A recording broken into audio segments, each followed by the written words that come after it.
Okay, everybody, let's get started. So this week, we are so happy to invite Professor Chen from CMU to give us a talk in our CSP seminar. And just some brief introduction for the Professor Chen. So Beidi is currently the assistant professor at CMU in the Department of Electrical and Computer Engineering. She got the PhD from the Rice University, and after that did the postdoc at Stanford University with Professor Chris Ray.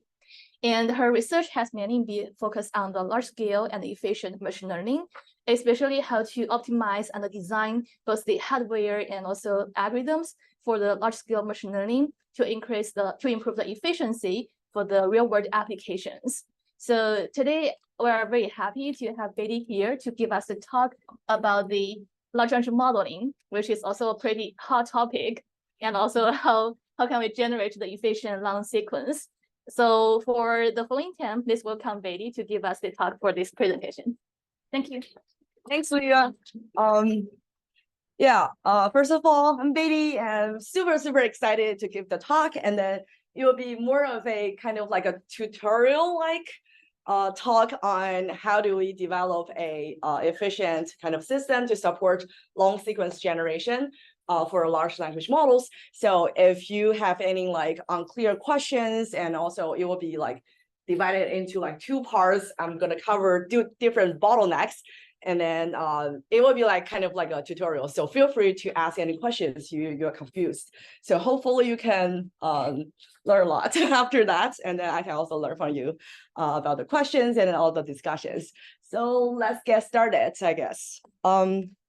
So the title is Sparsity for efficient long sequence generation. I will show you how this algorithm and system co-design can help us generate like super long sequences for the current GPT type of model, and what is special about the bottlenecks and why it hasn't been studied before, and then what are the insights we have. Okay, so to motivate you a little bit from the LLMs are powerful perspective. For example, you can do conversational AI and content generation, which is our favorite point. Everybody's using ChatGPT and all the rest to help us with a lot of stuff, and script writing and the creative writing, and maybe research paper writing, hopefully. And also is great at like AI agents, and then people have started to explore a lot of future possibilities of those large model, language model, vision model, maybe multimodal future. And also you can, for example, generating all this opening scripts for my talk, for example. And also recently, I don't know if you watched the OpenAI Dev Day, they introduced all these like GPTs. So which we're expecting probably a wave of language model deployment on specific areas and for specific tasks. But what's the problem? They're very expensive, right? We want to deploy them. They're powerful, want to use them, but they're expensive. What do we do? So I want to first summarize the main challenge of why it is expensive. Maybe vision model is also expensive, right? And what is special about LMs or autoregressive model? So it lies on the challenge of memory I/O, and I will go into details. What do I mean by that? And also the limited context length for your training. So for example, you probably heard that Llama 2 was trained on 4096 context window, and then in the inference, you're probably limited to that as well. And then, but unfortunately, a lot of applications these days, for example, to motivate you a little bit about like finance, you want to, some of the companies will probably release some of the really like 50-page doc, and the stock market want to react quickly to that. And then what it can do is using large language model to process probably that kind of documents and get is it positive news or like good news or bad news, right? And you require like milliseconds for this kind of operation. And then what they're craving for is, if I can have a model which can read this 50-page doc in 1 second, that would be ideal, right? But it's limited to two. One is the efficiency, one is the ability of long context modeling. And we're getting into two parts in today's talk. Speaking of the memory I/O challenge, so we've been solving all these deployment problems for deep learning models, especially in computer vision, like for many years. And we can quantize, we can compress, and there are many, many ways. And what is special here about the memory I/O bottleneck? First is, of course, it has larger memory compared to any of the model we encountered before. As an example, the most, now is not the most recent open model yet, anymore, but the Llama 2 is 70 billion parameter. If it's in IP16 or B416, meaning that it's around 140 gigabytes just for the parameters. So for the vision model, we have never seen this kind of size, right? That's number one. The second one is it has additional kind of components that we don't have for vision model or for discriminative model, and which is very special for autoregressive model, which is, we'll call it KV cache, but it's some kind of intermediate activation or calculation that you want to save so that you don't have to recompute later. So you are trading some kind of memory for compute. And that's why adding these two together is really, really large memory. And what is worse is it has low parallelizability, meaning that every time you generate one token, you have to load this chunk of memory every time you generate one token. So that's why currently, for example, you are generating 100 tokens, meaning that you have to load the model and KV cache 100 times. So this is precisely why we're always complaining that our GPU utilization is like 1%, 10%. It's like very, very underutilized because you spend everything on the I/O, not the compute, right? You want to hit a good balance about your arithmetic intensity. Once you load one byte of the memory, you want to do like maybe 100 times of the compute because that's how this memory bandwidth and then flops were trading. But the nature of autoregressive model prevents you doing that. So, and the last one is the perplexity, which is a measurement of how well your language modeling task was doing, will explode if you input something that is beyond its training sequence size. So those are kind of the challenges if you want to achieve what I just talked about, how do you insert a 50-page doc and then get some kind of answers, this kind of application. So to summarize, basically there are three problems. One is the exponential model size. And second one is the KV cache, which is a new challenge because of the autoregressive nature. And also you have to load the model every single time due to this like low parallelizability of the autoregressive generation. And the last one is you don't have to look at the actual plots. I'll show that later. But what it's trying to say is if you're extending your input sequence length beyond its training length, your complexity or your measurement just exploded. Your model stopped functioning. So those are the three challenges. So I hope you're motivated enough to see that we need to design more efficient algorithms for the inference, right?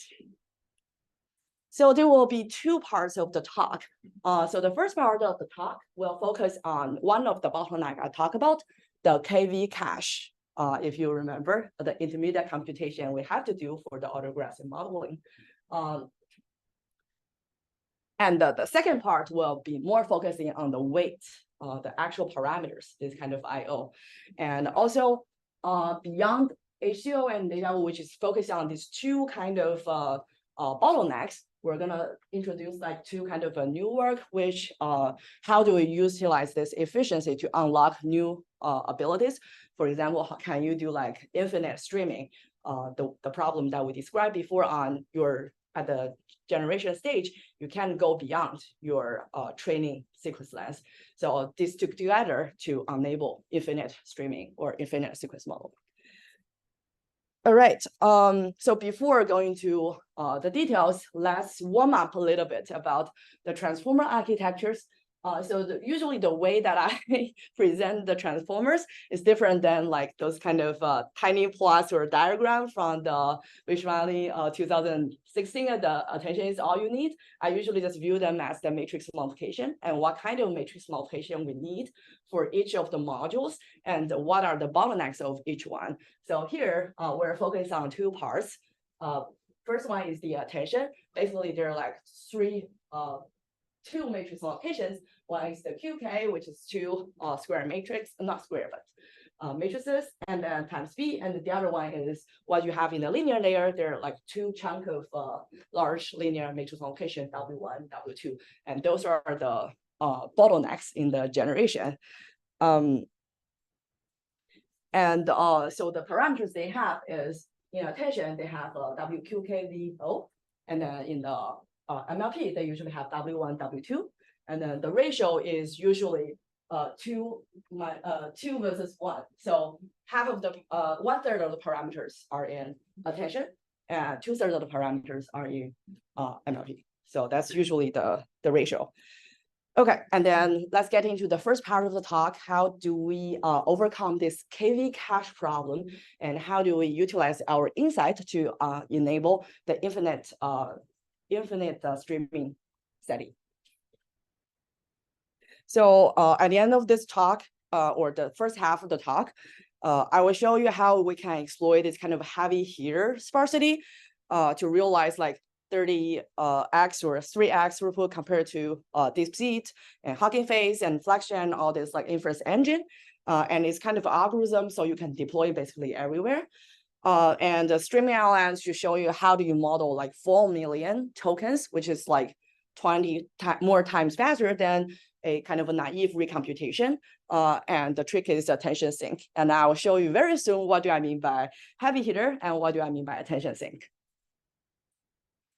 So remember, this was the bottleneck we were talking about, which is the KV cache, which basically is do you remember we just talked about this QKV connection, QKV calculations in the attention, and then KV was basically the thing you need to cache in each generation step. So I'll just give you an example here. For example, this is the attention matrix modeling the interactions of these 3 tokens. I love randomize, and usually this during the generation step, condition on all these previous matrices, you're generating the next one to fill in your matrix to like a 4x4 instead of like 3x3 in this way. So which means that in the middle, you want to cache all the projections of the K, so that you don't need to recompute all the K projections for I love randomize when you compute the algorithms. So when you generating these algorithms, you can just do one projection and also compute the attention score with all the previous K states because they're already being cached, so you don't need to recompute them. So this KV cache is linear to, you can easily see sequence length because each token will own one state. And also batch size, right? And each sentence will have its own KV cache. So that's why this is a bottleneck for generating long sequence, because you have to save the memory for all of the tokens in the batch and along the sequence length dimension. So there are like existing approaches to solve this problem, because the problem right now is the efficiency problem of this KV cache. It seems that we save them to avoid recomputation, right? But at the same time, it occupies too much memory. And what do? Naturally, we'll think about the cache in the algorithm design. This is called KV cache, but it's not an actual cache. But we do have the cache in the software and the hardware, right? And then so there are many algorithms. Maybe some of them you heard of about the attention approximation. How do I compute this M by N matrix without computing all of the entry with some low rank based or sparse based methods? And but the problem for that is first, either they can reduce the quadratic computation of this M by N matrix, but it does not mean that you don't have to save all this KV cache. Right, you only reduce computing all these entries. You can only compare the sparse entries, but you still have to cache every single K and V for each token. So it doesn't save you anything. No matter you use flash attention or reformat this kind of attention approximation, it can save you quadratic time for computing this attention matrix in the training, but it does not save you the KV cache in the inference. And like you can also naturally, you want to maybe reduce the cache miss rates of kind of like degrade to avoid degrading accuracy. For example, you can have like Sparse transformer, if you're familiar with it, is nothing serious, but something that you can only remember certain case and in a certain positions. For example, every 5 tokens, you remember the K of that. And for the rest of it, you just throw it away. And then those create some kind of nice structures, maybe in the training. However, if you just directly deploy that in the inference, this is kind of like you have like cache misses. And then if you don't find the corresponding K and V, then your accuracy drops. And there are also like related work on equivalent to like if like very expensive eviction policy, they call it just in tokens, but it's nothing but you have some way to given a set of KV, there are some algorithms to compress them to a smaller memory, right? But the problem with that is for each of the set, you need to compress it to a different kind of compressed memory. And then you have to, unlike doing that during the generation, then it's very, very expensive.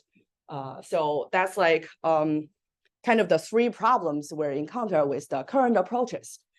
So ideally, what this KV cache design should have is a small cache size so that we don't hit into this too large of a memory problem. And also a low miss rate such that you don't degrade your accuracy too much. And the last one is like the policy you're encoding here for the cache needs to be low cost. Otherwise, your overhead dominates what you save. So those are the 3 requirements you have to have an ideal cache design. Yeah, go ahead. How do you exactly define miss rate? Yeah, so the miss rate here is, for example, you are using this, you are generating this token, and your calculation requires this token compared with all the case in the previous ones. And maybe they're important ones, they're unimportant ones. If you miss some of the unimportant ones, that's fine. But if you miss some important ones, then that will degrade your accuracy. So here we define the cache misses to be, you actually want to hit that, but if you don't hit it, then that's like slow your memory allocation time, right? Or degrade your accuracy. So that's how we kind of make analogy in cache misses. So it's already kind of building on sparse attention. Yeah. I will get into that part later. But sparse attention can be one of the design that you can say that only maintain a small size of the cache. If they don't hit it, they just like give up, and which means that you don't retrieve the item that you wanted. Then the accuracy drops. So we are making an analogy there. Yeah. So any more questions? So okay. So I guess we motivate enough to build something that is small and low miss rate and cheap, right? So how can we do that? So what are the insights? Okay, so the first observation, which I guess many of you probably heard or see, which is attention is sparse.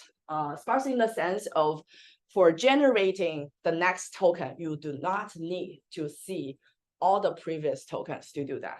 It's very sparse. You probably only depend on, for example, for layer 1, you only need to depend on 1, 3, 5.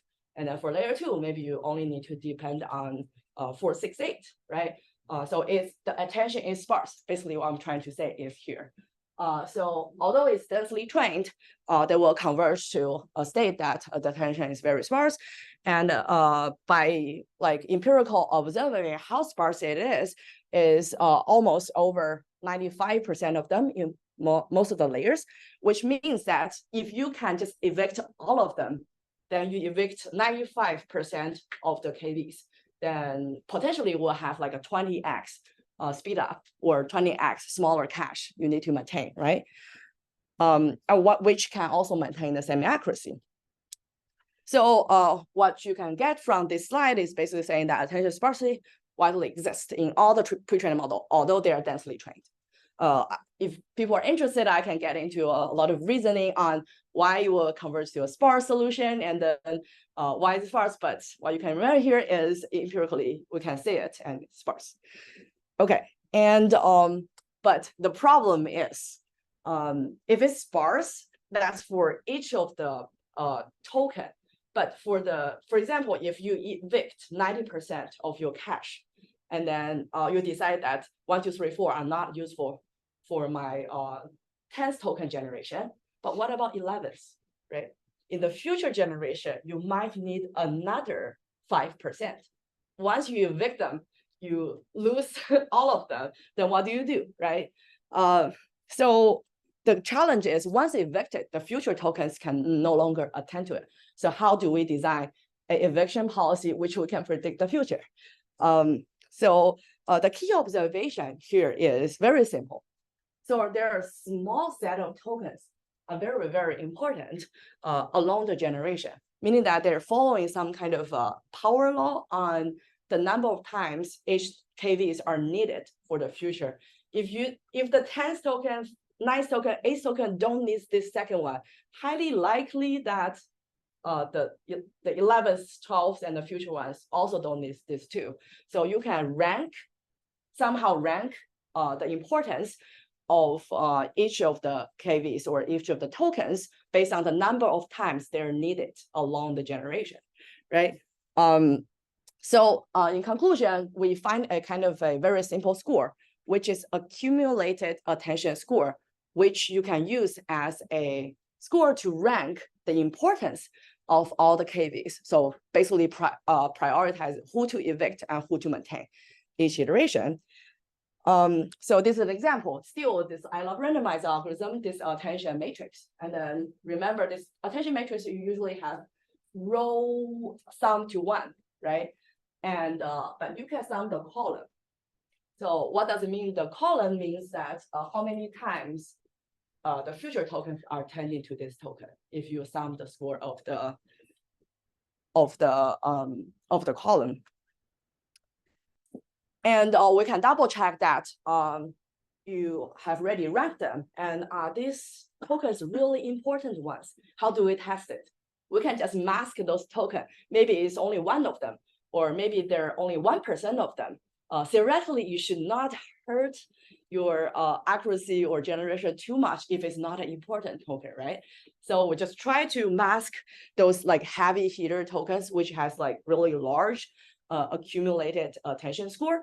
And you can see that in a lot of tasks, immediately degrades the accuracy and the performance of your transformer generation. So which means that I don't know if what does those tokens mean, but at least they're very important for my generation. If I don't have them, my generation fails.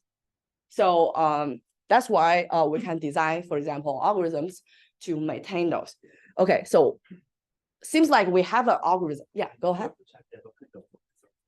Maybe now that works are more important than like other things like that. So maybe the provided tokens are So are you talking about there will be some bias towards earlier tokens because they're more? So what did you analyze what kind of tokens are survived? So maybe here, maybe algorithms can be more important than randomized. I think for the or words are very important, maybe like there's for no, then no, or all, and then they're not important, but algorithms and no, the kind of words are more important. So yeah, you are totally right. And we're gonna see some kind of interesting phenomenon in 10 minutes. Okay. And we're gonna see that. Okay, yeah. So it seems like we do have some algorithm which can calculate after pretending that you have already generated everything, and then you can compute that large attention matrix, and then you sum the column of the score, and those should be the ones that you should maintain, right? But the problem is before generating everything, how do you get this attention matrix, right? It's another chicken and egg loop, and in the end, we realize that these local greedy algorithms come up with the solution that is very similar to the global greedy algorithm. So global meaning that if you are generating a sentence of 1,000 tokens, you can have this 1,000 by 1,000 attention matrix. You can definitely compute the importance score of each of the 1,000 tokens, right? Then you decide, oh, maybe the second one is not important. I should just drop it at whatever stage. So that's like after you have the overview of your generation.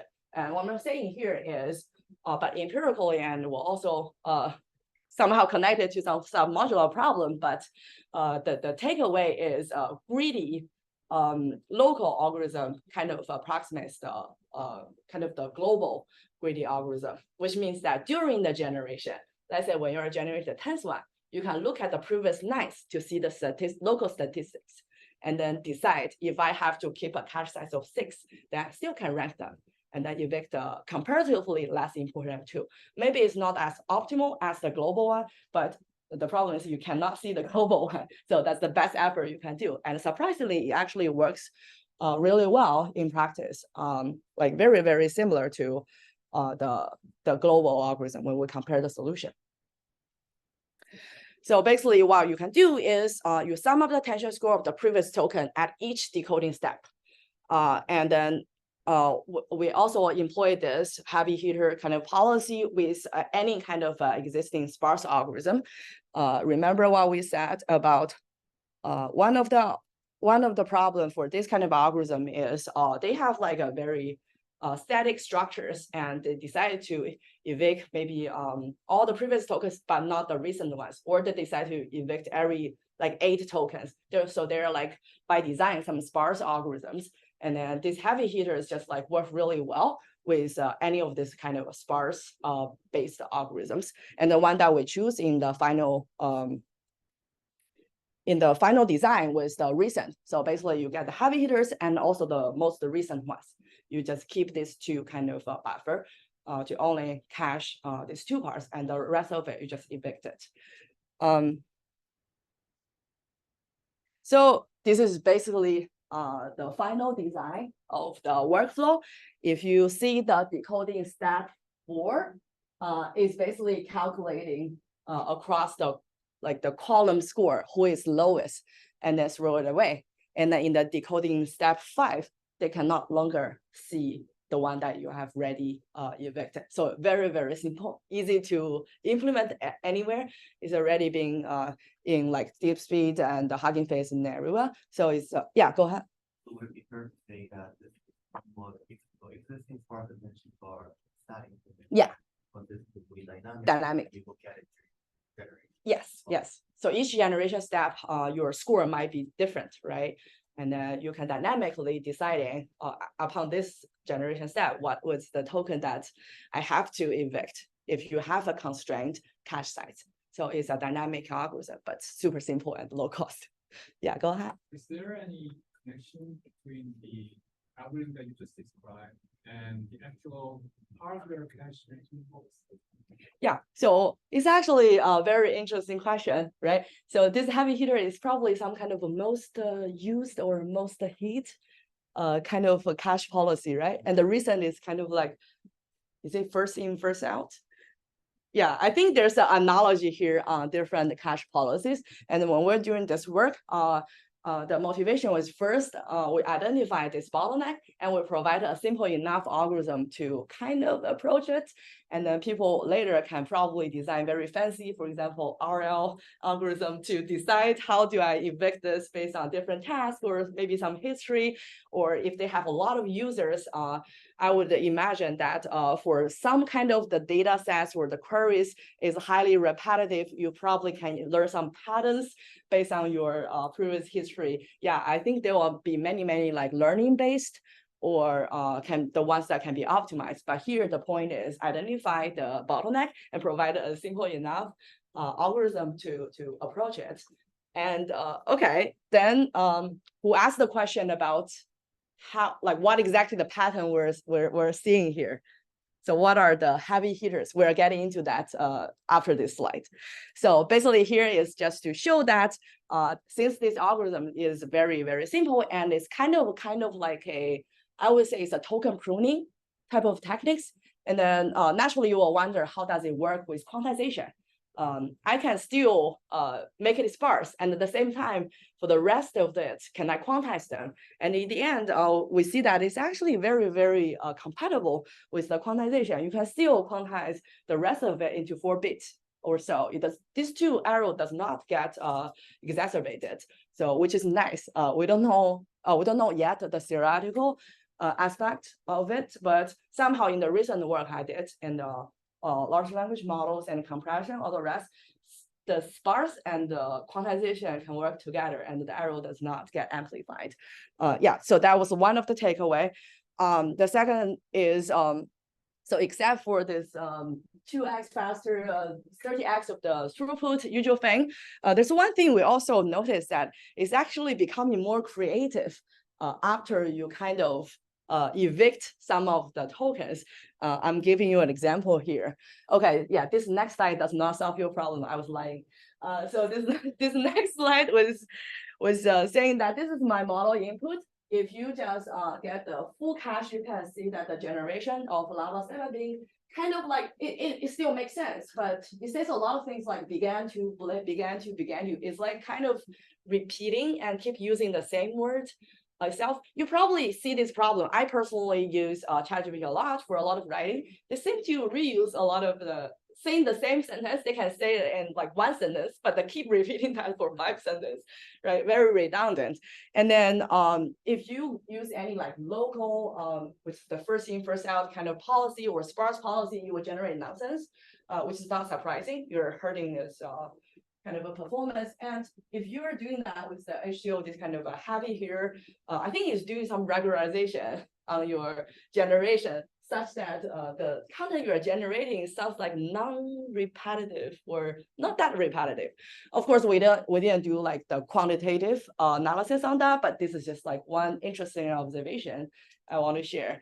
Okay, now goes to the question.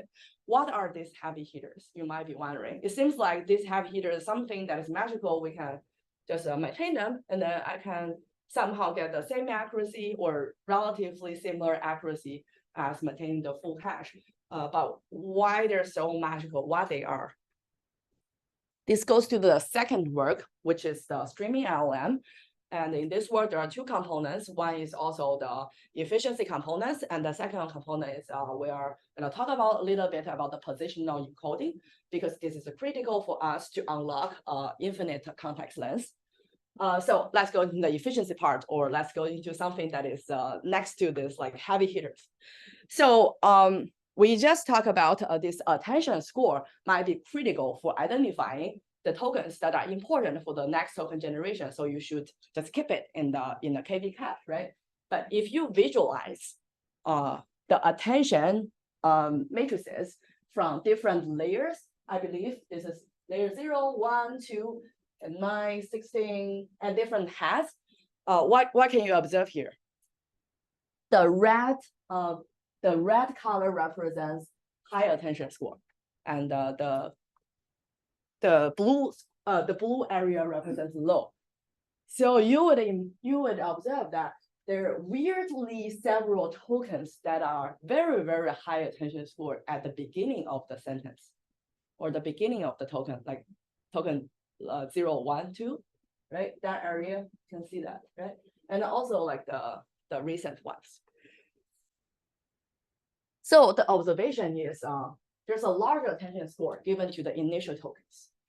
So even they're not semantically important, we're gonna see a A/B testing. It could be a hypothesis for every sentence, their first 2 tokens are important, which is likely, because when we're talking, usually what we're saying in the beginning kind of matters, right? It set up the stone for what we're gonna say next. But is it true? Like, we're gonna test it, but this is the conclusion, they're not. And also, like, we just define those tokens, the first 1, 2, 3, like first few tokens to be, we call it attention sink. So the tokens that are disproportionately attract attention irrespective of their relevance. It's kind of like the same, what I'm saying here, they're not semantically significant, but somehow they have a huge, large attention scores. And then we're gonna see why. Yeah. Does it mean like only in this phenomenon happen after the first 2 layers? Yeah, so that's another observation. Yeah, after first 2 layers, this is more serious. Okay.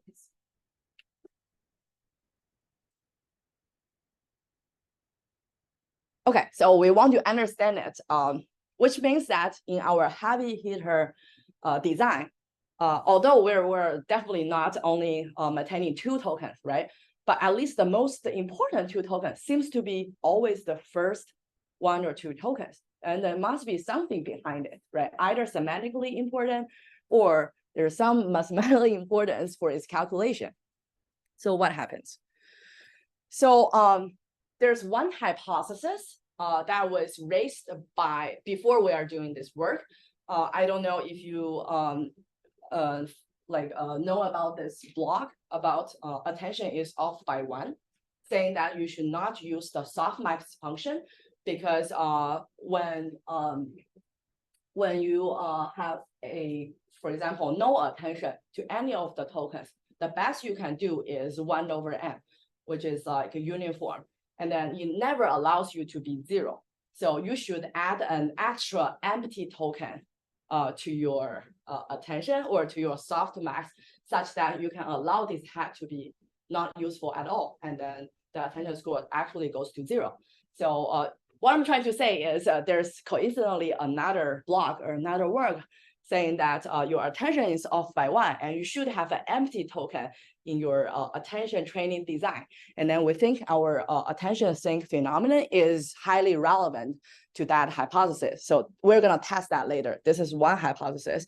It's some kind of an artifact of your attention softmax function in the training, which results in this phenomenon of everybody just attend to one specific token. So, or in another words, what I can explain is your attention. What's the meaning of the attention? The meaning of the attention is saying that for generation of the, let's say, token 5, it depends highly on one of them if your attention is sparse.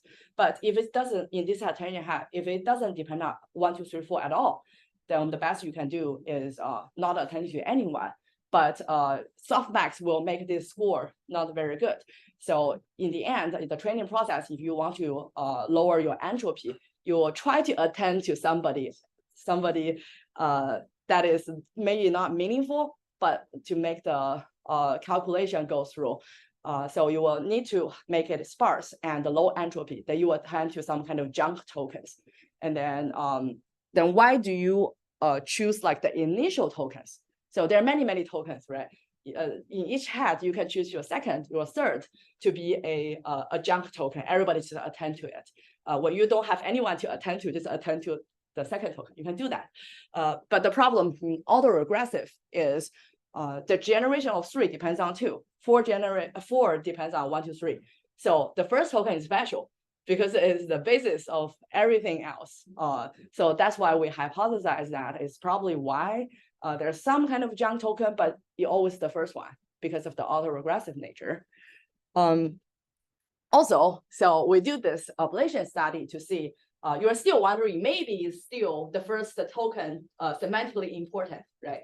So that's why everybody attend to it. That's possible. So we do this testing on if you are swapping the first token with a random token, for example, the new line token, it still works. So which means that you don't need the semantic meaning of the first token to be there. It's just this position is very, very important. And then this bias was inserted probably in the positioning encoding because in the training, it's always doing that way. And you always pay a lot of attention. Everybody pays attention to the first one. So that's why in the generation, if you just evict the first one, your perplexity just exploded. So the first token is very important for, I don't know, is it a bug or is it a feature? But somehow it's not semantically important, but it's important for a generation. Okay, so that's the takeaway from this explanation. And then we were going back to the hypothesis about the softmax is off by 1. So that hypothesis is saying that because of the attention softmax score, you don't allow some attention, some of the hats have no interaction with each other. It doesn't allow you to be uniform. So you should design an empty token or like 1 plus the e to the power something to make this happen. And then we just tested it out in pre-training it. Yeah, go ahead. Sorry, could you please go back to the previous one? So I have a question first of all, the off by 1 nature, could it possible be the whatever the large model is for like directly and either just pick the first token, whatever that is, to be the off by 1 by nature? Yeah, that's our hypothesis, right? So, okay, another question is like, so when you remove the first one to replace by say like start off the line of Right. random character. Right. Is there like any semantic meanings? No. For the one that you remove. Because we mean like English, the sentence usually start with the Yeah. or just Yeah. a name something. What if you have like training data? The sentence start with something very meaningful. My question like for example, other like different models, it doesn't really start with the or some word like that. Right. Start with the word with very meaningful context on its own. In that case, if you remove the first words, would that affect the performance of the model? Yeah, so we try different ones. The ones with the meaning like without the meaning like and sometimes it's about some nouns like apples or like Alice is doing something, right? Okay. It's the same. So it seems like this position somehow is very important. It's not about whatever content you put there. All right. Yeah. Thank you. Yeah, another question. So regarding this attendance sync phenomenon, does it actually suggest that you can not generate human attendance in one? Can you somehow explain by doing more because I'm not inference too many attendance in one.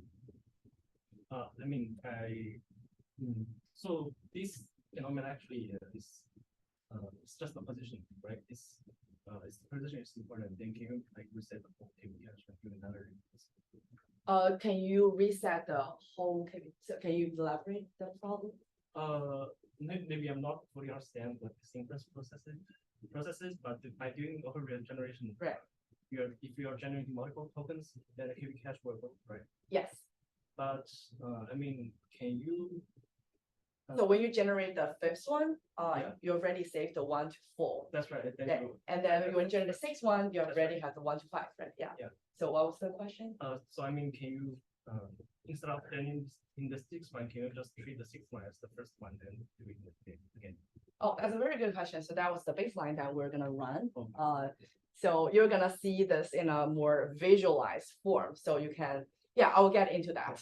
Yeah, that's a very good question. Yes, if you treat your next tokens, for example, the sixth token to be the first one, it doesn't happen.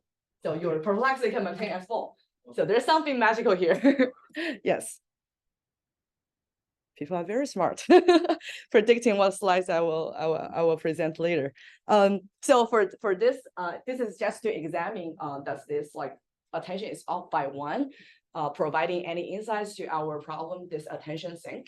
It turns out yes. So if in the pre-training, we just add an extra empty token, a learnable empty token doesn't have any meaning to it. And then it seems like, remember when we are seeing right here, sometimes is 1, sometimes it's 2, and sometimes I didn't see that later, but sometimes it's 4. So they're like some kind of bias for the first few tokens, but you don't know how many, right? But once you add 1 extra, this kind of a fake tokens or junk tokens to every input sentences and make it learnable, it becomes very clean. So you just need to attend to this single fake one, and then do your like usual local attention, all the other ones. The perplexity won't blow up. So yeah, go ahead. So when you do this, basically you're doing prompt tuning during pre-train, right? Kind of, yeah. This is exactly the point I'm gonna make. At the end of the talk, there's another work about the prompt tuning and why I think there's a connection between prompt tuning can help compress model. And then there's some connection here. And then yes, so this is kind of doing the prompt tuning because you are changing your basis of the first token, right? Anyway, so this kind of verifies our hypothesis that it's kind of related to the Softmax is off by 1. And coincidentally, I don't know if you see the other paper, which is identifying, they call it register. We call it the attention sync, but they call it a register. They discover exactly the same phenomenon in vision transformers. They're saying that in the vision transformers, somehow all these tokens, you can see this side, without this register, and this is the fake token we're creating, they're seeing all these artifacts in their map. Obviously, they're not attending fully to the areas they should be attending to. But once you add that register or fake token or attention sync, whatever you call it, it becomes really clean. So this is exactly the same experiments we're doing concurrently, actually, but in computer vision and NLP kind of, I think it is something that is related to softmax or attention. So it's definitely some kind of a positional. This is not like positional bias, right? They don't have this autoregressive in the vision. So it can be any of the tokens that is like kind of connected. And once they have the actual token, they can do the same thing. So for ours is the positional bias because we're autoregressive. So anyway, the conclusion is we're seeing some kind of evidence on this is indeed related to the softmax is off by 1, and indeed some kind of a could be a feature, could be a bug in the transformer training. And it is hard to know, is it actually helpful for the training, right? It could be related to why it scales or why it's stable, or right? So not necessarily to be a bug, but this is what we found. In the register paper, that they think that the global information is included in the register token. Yeah, exactly. The global information not included in the first. Yeah. Yeah, there's definitely a difference, right? So they are not aggressive. They don't have this causal mass. Of course, they can think that maybe the local information is in the token. But in our case, it's hard to say that the global information is in the first token because the first token will create it first. And the next token will generate it after that. I can only say that it creates some kind of a basis or set a stone for the future generation, similar to prompt tuning. But it's hard to say that it's a summarization of the future tokens. So yeah, I think there's I think maybe people just have different hypotheses. That's why I say it could be a feature, could be a bug. Don't know yet. By the way, do you think that just offline bottleneck of the one is the right way to design transformers instead of the current yeah, so this is also like arguable issue. I was just recommending Llama 3 team to maybe just try it in their pre-training large models. But at the end of the day, maybe people have like different focus. We're kind of trying to interpret, make it efficient, or seeing the structures. But people who are actually training a large model, as long as it does not affect your downstream perplexity, they don't care. So that's why like maybe it's gonna be useful and unblock something in the training, but they don't want to change it. They don't want to change their Softmax currently in the pre-training. I think someday people will try it. I would try it. It's kind of interesting. Yeah. Yeah. Maybe there's some bizarre behavior, or there's a I don't know, instability, and then they have to be on call and get up in the midnight. So they probably don't want to try it now because Softmax works in the training, right? Inference is a different issue. It's a different team. So yeah, so not necessarily not interesting, but there's no need from their perspective. But from scientific perspective, I agree that we should try it. And people I think the person who wrote the attention is off by 1 blog post was also saying something interesting about they suspect the model can be quantized better if you do that. And this is a phenomenon why you always have outliers for your model because the attention is off by 1, something like that. So maybe people will adopt it one day if they think the model is more compressible in the inference, and then yeah. So I will get into the kind of I think somebody asked a question about the window. Yes, if you recalculate this kind of window, local window, it requires to recalculate all these KVs. You can't save anything. Every time it's a recomputation of your like local attention and then local KV calculation. And yes, the perplexity won't blow up. But if you just do it in this window attention, which you can save the KV and evict them way, it will blow up. And then are there anything that we can exploit to not recomputing the window attention, utilize the KV cache, but at the same time can maintain the perplexity? Yes, so you just add, just always maintain the first several tokens. So I think this is a kind of a simpler version of, although it's more of an understanding paper, but this is a simpler version of what H2O was doing. Of course, H2O still extract more kind of semantically important tokens in the middle, but the real important one for maintaining the language modeling is the local ones, which are usually semantically important for generating the next one, plus the first one, or first 4. Yeah, so then now we can look at this plot. So this is just saying that if your input sequence length goes beyond 4096, which is max sequence length of llama 2, you're gonna blow up, your perplexity will blow up. But we have some mechanism working with the positional encoding incorporated with this attention sync and local together to maintain this kind of perplexity, which means that you can perform language modeling over like 4 million tokens without blowing up your perplexity. So how we do that is, as an example, if your training set only have 8 positions of your positional encode, if you are using rote, then in your testing examples, if the 9th and 10th location, you don't know what to use. You don't have any positioning. You can extrapolate, but it's usually blowing up, right? So the opportunity with streaming LLM is, remember what was the important important KVs to maintain. It's only the first several and the middle ones, not middle ones, most recent ones, which means that you can regard the max training sequence length as your KV cache size is fixed and it's 4096. You have a positional equality for every location, right? And then if you view this problem in this way, which means at the test time, you can always do this sliding window. For example, in this case, although you have 10 positions, you just drop the middle twos and then assign the new position encoding to 1, 2, 3, 4, and then 5, 6, 7, 9, 8 to the original 7, 9, 10 or something. So just like squeeze the original sequence length of 10 to 8. So do we understand here? Okay. All right, why would you drop the middle rather than the one that's supposed to be just a task? Yeah, so that was the one that streaming LLM enables, right? The first several and the most recent one. So we're doing all this attention because we intuitively thought that a certain token needs to append to a couple tokens before it, and we don't know which one is important to that token, and we let it learn. That's what attention is like.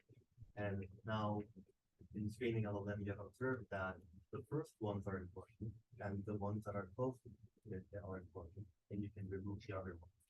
Then do you think it's time to rethink attention? Yeah, so that's a very good question. So there are 2 distinct parts of this problem. One is the functionality. Can you do long context, and does your long context do well? Is 2 separate problems. So the streaming LLM, what it enables is saying that you can do it. Doesn't mean that I can remember anything here. But at least the perplexity or language modeling does not blow up. So it creates opportunity to rethink about the infinite or long context modeling. Maybe you don't need to fine tune the model to get to like 16K or 128K, whoever did it recently. Maybe there's another way to look at this like infinite context sequence length, right? So the goal of the paper is for the model to speak in length without Yeah. speaks up to it. Yeah. Not necessarily match the quality of text. Yeah. Okay. Yeah. So I'm not saying that you actually know what's going on with here that you dropped, but at least the perplexity maintains, is the functionality is there, right? And I think somebody tweeted yesterday about they test the GPT-4 128K, and then they forget everything in the middle 50%. That's GPT-4, right? And then there are many other models on the market who claim to do 60K, 100K, whatever. But it supports the functionality, but doesn't mean that they actually knows what's going on in the context, right? So those are 2 separate problems. And streaming LLM is just saying that there's a way, there's a simple fix to support this functionality.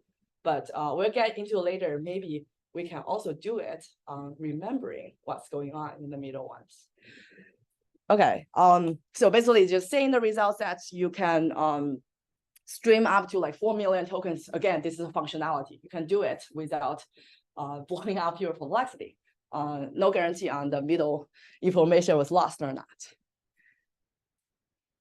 And also is gonna be faster than the recomputation every time regarding the like local as the first token, this kind of recomputation, like 20 times faster. So the question is, but streaming LLM will forget the middle contents. What do we do, right? So let's review what we cover in H2O. So we can obviously feel that H2O is a much better in the sense of, it's more complicated and it's not for understanding, it's for efficiency. But at least it remembers some tokens that are semantically more important for the future generation. And can we actually combining the H2O algorithm, which is for saving the memory, with this infinite sequence generation, right? So the only difference here is H2O was considered in a setting that is within the max sequence length anyway. And the streaming LLM is finding a way to treat the max sequence length as your cache size. And then how do you generate something that is beyond your training sequence length, right? Can we work these two together? In the end, it is very easy. You can just swap in the positional encoding trick from the streaming LLM into H2O. Because remember, H2O every time will also maintain a fixed cache size. But it's just like the token that you maintain is not necessarily like 1, 2, 3, 4, and the recent one is some kind of dynamic changing one. But you still have the positional encoding for 4096, which is your training length. So you can also reassign or remap this positional encoding to the ones that are currently in your cache, and then keep growing. And it seems like is doing much better than streaming LLM in the actual generation task, which requires you to remember what's going on in the middle ones. So this is kind of a very interesting interaction. You first come up with a problem and then solving an efficiency problem, and you realize that, oh, what do I solve in this problem? There's a heavy hitter. What does a heavy hitter is? And realize that, oh, there's an attention sink phenomenon, and you try to understand it, and then designing something that can unlock the infinite sequence generation, and you come back on, oh, can I still remember something in the middle for my generation? So there's like a very interesting interaction of these two work and then helping each other. Anyway, so I show you a little demo. On the left is just like usual generation. Usually is first generating nonsense after some time when you're beyond the max sequence length, and then out of memory because you have unlimited KV if you keep generating, right? On the right is just like smoothly generating things, and the generation still makes sense. So it's just like a contrast. I guess it's already 1 hour. Are we supposed to get into the second part of the talk, or shall we just stop here and then take questions? Yes. How long do you think it would take for the second part, or we can just go through it briefly? Oh, we can just go through it and see if you have. Yeah, we have time until 5, so feel free. Oh, okay. So it's an hour and a half. Okay, cool. Yeah. So we talk about how to compress the KV cache with one of the bottleneck in attention for long sequence generation. And there's a second component, which is also very important. What about the weights, right? Especially for the latency constraint setting, especially on your laptop where there's only one user. This every single time you generate one token, the computation is 1, and then the bytes you're loading is also 1. So your intensity is 1. So it's far away from the optimal 100. So we want to reduce the number of parameters or number of this kind of memory we load for the weights. So that's why we have a work called Deja Vu.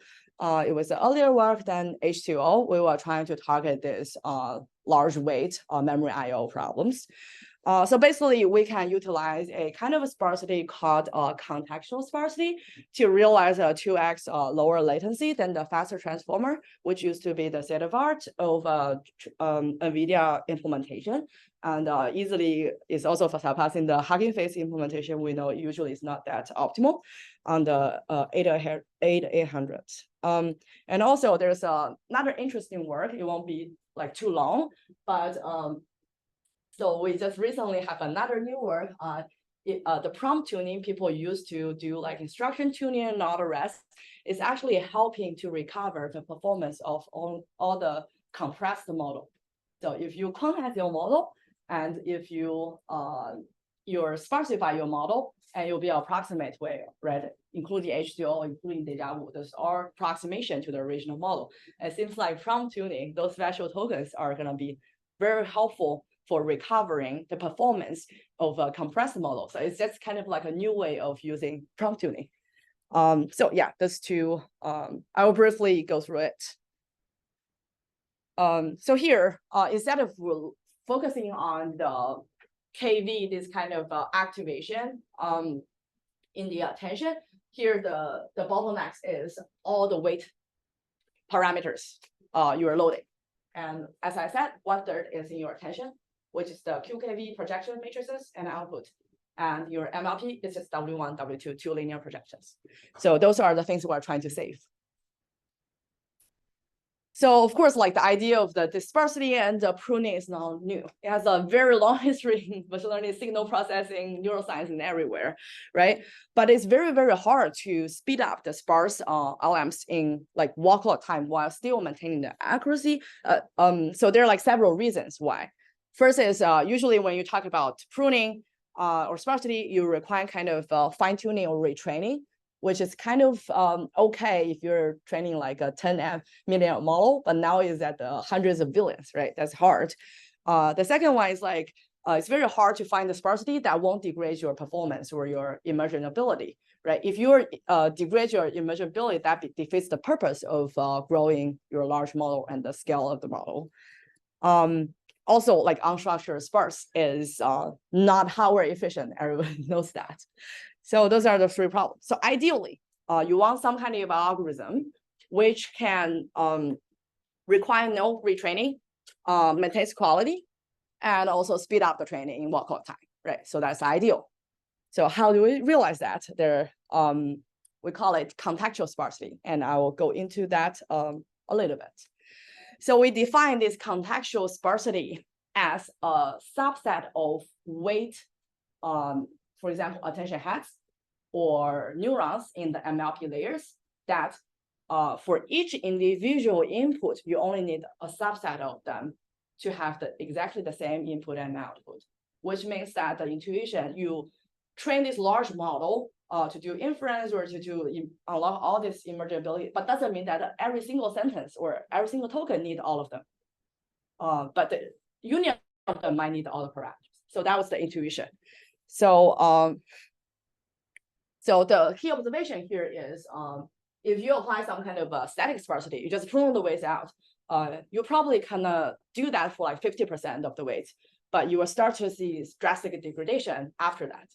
So if you're doing non-contextual sparsity, meaning that for input sentence, for each of the sentence, without looking at the weights, you kind of predict that I'm gonna just choose this subset for this sentence or choose the subset for next sentence.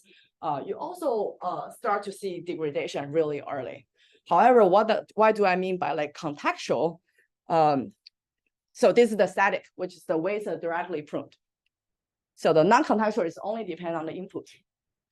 The contextual is every time you do a computation based on the intermediate input, what are the next parameters you need for this calculation? So this is called contextual. It's more online, it's more input dependent, but of course it's lower. And we're just saying that for this contextual sparsity, we observe that there's an opportunity of 7x potential speed up based on the number of parameters we only need for computing one generation step, while still maintaining the accuracy. So, which is very intuitive for MLPs, right?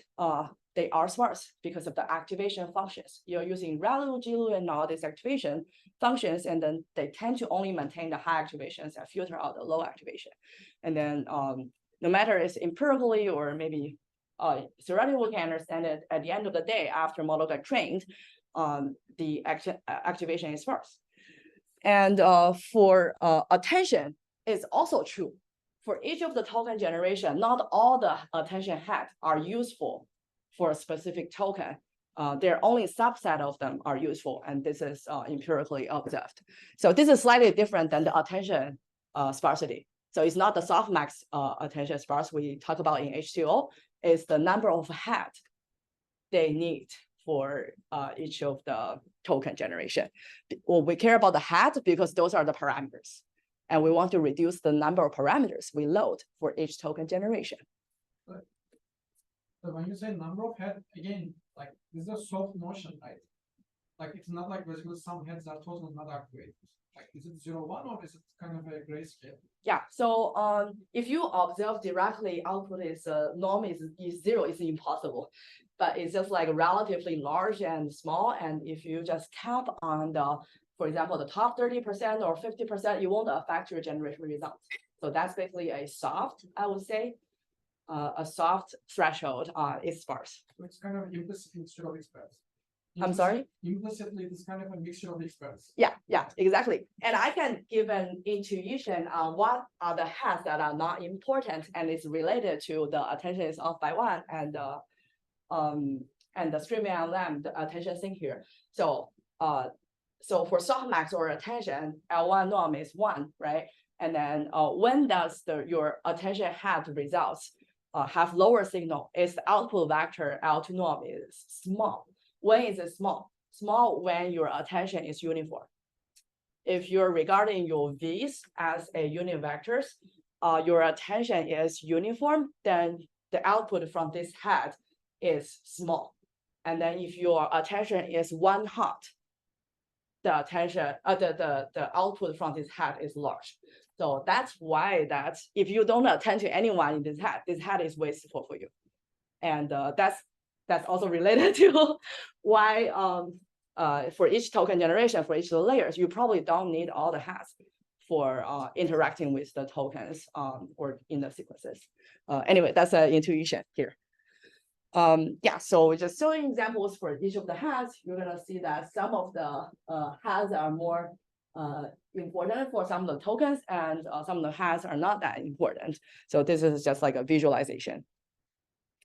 So basically, we verified that this kind of contextual sparsity or input dependent for each layer, this kind of sparsity exists. The problem is how do we predict it? You can't just compute the head, compute the neuron matrix allocation, and then decide, right? You need a predictor. So basically, it's very easy. It's related to, you can formulate the prediction problem as a near neighbor search problem. You can regard your parameters as your data and your input to that immediate layers as a query. And then you are basically finding that, oh, along all these neurons, along all these heads, who are the neighbors of my input? If they're neighbors, their inner product should be high. And they should be more related, right? So this is the key idea. Of course, we don't formulate it that way, but this is the key idea. And what we're gonna do is basically, if you're gonna formulate it in a near neighbor search problem, then there's a pre-processing steps. You have to pre-process your data in data structures, for example, hash tables or graphs.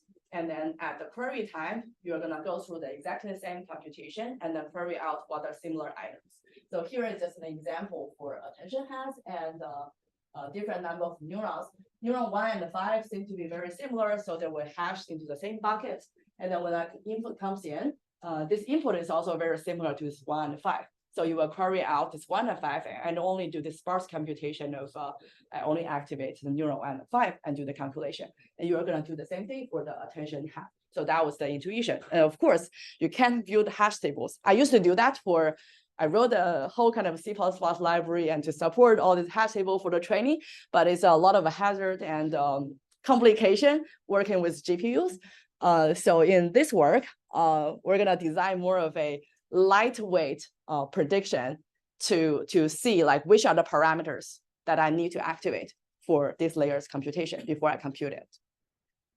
I see some people raise their hands on the, do you want to take it? Yeah, sure. Okay, so yeah, Michael, so maybe you can unmute yourself if you have any question to ask.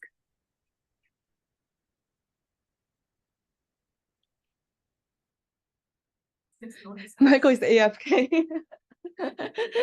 Yeah, so the idea is you can formulate it as a near neighbor search algorithm, and you need some kind of a lightweight prediction algorithms to predict which are the parameters you want to activate for input.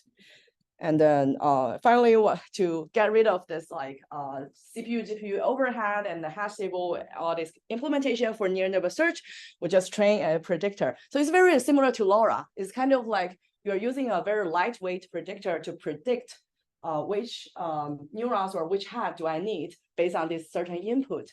And the prediction does not necessarily to be that accurate, right? You are not doing a calculation, but you are doing a prediction. So the bar is very low. So you can probably predict like 10%, and maybe 1% of them are the real ones, and that's fine. We have plenty of sparsity here. So this is an easier problem. And of course, there's a lot of complications in the sparse matrix multiplication, but I will just. So there's still a problem. Since we're making a prediction, meaning that we have overhead, we need to first make the prediction and then load the parameters and then do the calculation. So is it a smarter way to avoid this overhead of the prediction? And it seems like we can do it in an asynchronous way. By asynchronous, what do I mean? So what we observe is there is a slowly changing embedding across the different layers, meaning that your input to your first layer and the input to your second layer are very similar, which is very natural because the first residual connection. The second one is when your model are deep enough or large enough, the embedding change for each layer are not supposed to be really large. It might not be okay to use your input to your first layer to calculate the activation for your third layer, but it's good enough to predict which neurons to activate for your fourth layer. So you can do this kind of a skip prediction. So you just use the input of the first layer to predict which ones to activate in your fourth layer. So you have this like asynchronous kind of prediction to hide the overhead, maybe in the OR-induced communication, or maybe where you're doing computation, or maybe you can parallel like CPU, GPU calculation. So once you make this calculation asynchronous, you can hide the overhead. So we're just hiding the overhead in the OR-induced during the communication.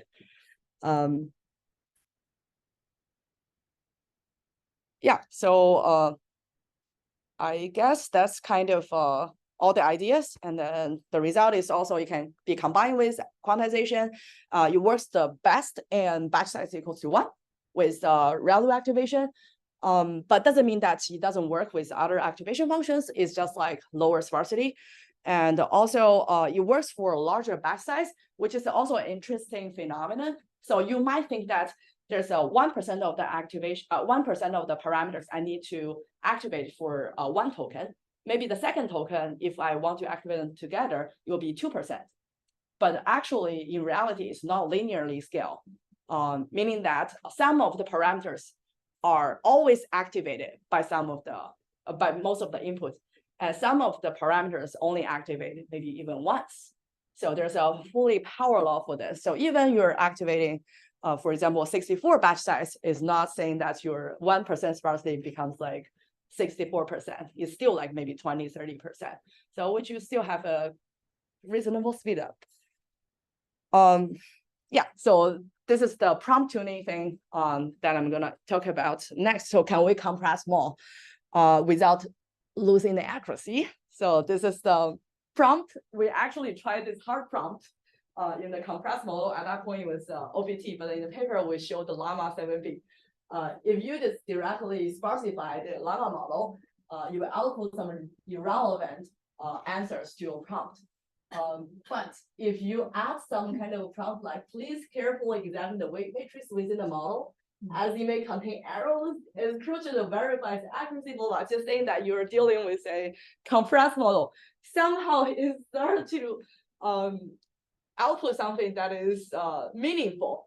Which is very weird, I understand that, and which is also very ad hoc, but it motivates us to see, is there any way that we can do to maybe compensate what we lose from the compressed model, making it like a compression aware through prompt tuning, right? Those are the hard tokens we input, and it seems like it's magically working in some cases, but you can't just artificially design all these prompts. At the end of the day, we just decide to learn the learnable prompts for all these compressed model, like for 3-bit quantization, sparse, and a combination of sparse quantization. And they're transferring between tasks. So you can just fine tune, prompt tune with like a C4, this kind of upstream task, and generalize. So which is kind of interesting. Yeah, so I think that's the end of the talk. And then there are several future works that our lab is very excited about. H2O is doing better than streaming LLM, but also not satisfying on it's still like dropping things and dropping information. So can we have a truly infinite context generation? And also maybe some hierarchical autoregressive architectures to further reduce, for example, the recent speculative decoding, all this line of work. Can we work together to further speed up the generation? And also we are also working on semi-parametric models on, so it seems like large language models are doing a combination of kind of learning and memorization. And seems like I was a person who originally do search algorithms and retrievals. Is it any way that we can, instead of using parameters, can we use search algorithms to offload some of the parameters? And the heavy hitter was that I was talking about the rarely used parameters to a better memorization mechanisms. So yeah, those are the future works which are very exciting in the lab. So I guess I'm right on time. Cool. Yeah, thank you so much for very interesting, very amazing talk. Is there any other questions you want to ask? In terms of understanding the context, that H2O still has a pure complexity, and streaming error may not understand the middle because it is not attending that. So do you think it can treat the very low infinite context? So do you have some thoughts on how we can treat the infinite length of context?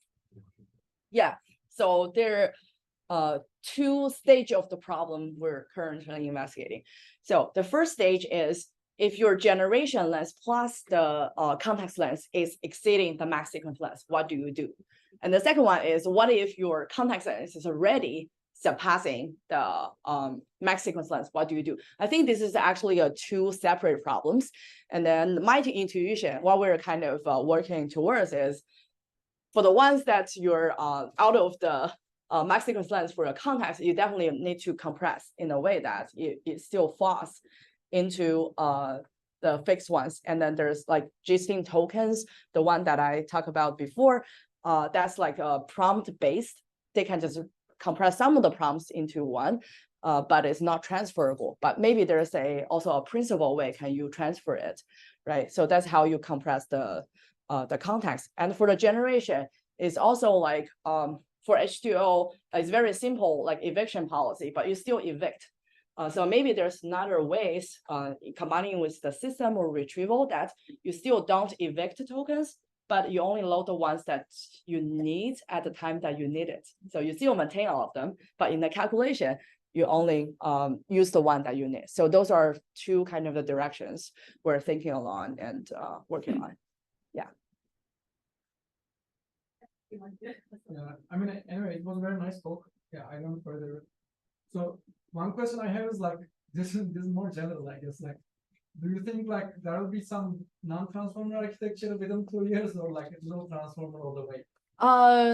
Non-transformer in Like which this- module? Is it attention specifically you're talking about, or the parameterized? I guess mostly attention. Okay, attention. We are also, or our lab was working on all these RN kind of based models.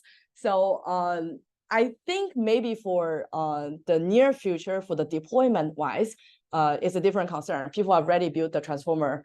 It's super optimized, and there's a pipeline there, and people are training large models, and it's going to a very engineering phase. Maybe that won't directly have a shift, but for the research phase, and then maybe for the future multi-model, for the future more data, and I think it is still there are better ways to modeling the sequence rather than attention. Attention has the problem of it's still like pretty local attention span.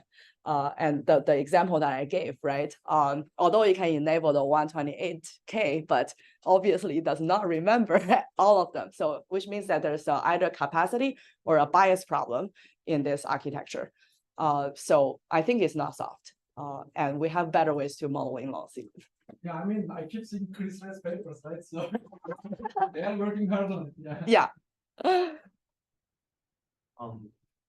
of LLMs these days, there are many multiple. Yes, types of features. right. You just apply these two data training elements to especially models that hatch images and then embed them into the context. What would be wrong about it? Oh, you won't be anything wrong, but the problem for multimodal, yeah, I'm sorry. Would it just forecast well or prepare for the If so, there are two ways to do the multimodal. One is treat a transformer as it is, and then incorporate somehow diffusion as the image generation. I assume you are talking about image and the text generation, right? They anyway have two kind of a backbone, and then I think this kind of algorithm will just work as it is because they just treat the language as a separate module.